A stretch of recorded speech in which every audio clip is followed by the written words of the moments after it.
Lighthouse Church. We are gleaning from the Gospels. Today's reading is John chapter 5, and I will be reading from the NIV.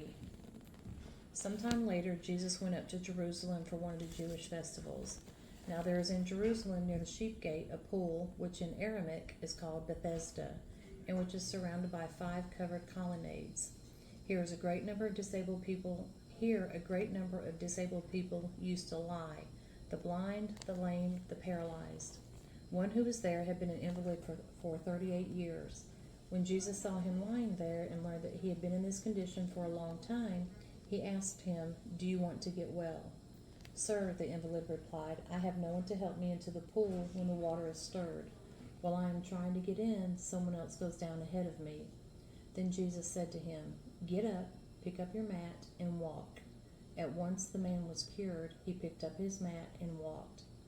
The day on which this took place was a Sabbath, and so the Jewish leaders said to the man who had been healed, "It is the Sabbath. The law forbids you to carry your mat."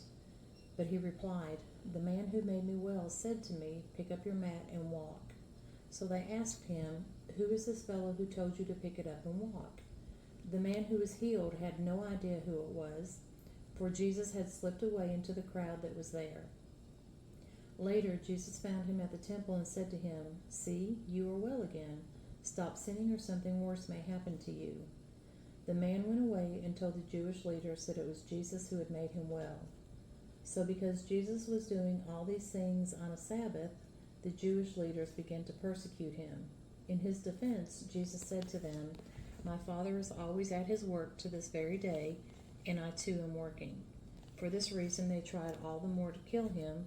Not only was he breaking the Sabbath, but he was even calling God his own Father, making himself equal with God. Jesus gave them this answer: Very truly I tell you, the Son can do nothing by himself. He can only do what he sees his Father doing, because whatever the Father does, the Son also does. For the Father loves the Son and shows him all he does. Yes, and he will show him even greater works than these, so that you will be amazed. For just as the Father raises the dead and gives them life, even so the Son gives life to whom he is pleased to give it. Moreover, the Father judges no one, but has entrusted all judgment to the Son, that all may honor the Son just as they honor the Father. Whoever does not honor the Son does not honor the Father who sent him. Very truly I tell you, whoever hears my word and believes him who sent me has eternal life and will not be judged, but has crossed over from death to life.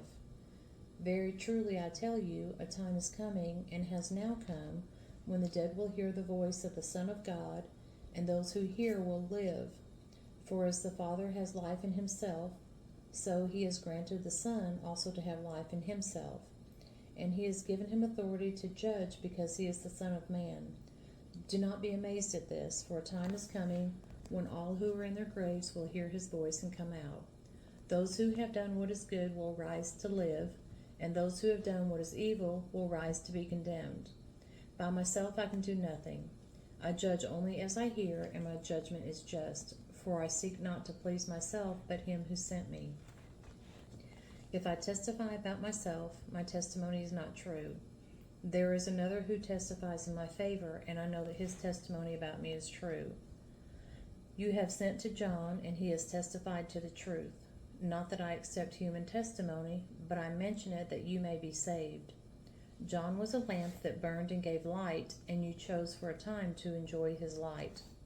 I have testimony weightier than that of John. For the works that the Father has given me to finish, the very works that I am doing, testify that the Father has sent me.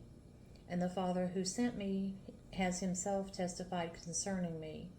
You have never heard his voice, nor seen his form, nor does his word dwell in you, for you do not believe the one he sent. You study the Scriptures diligently, because you think that in them you have eternal life.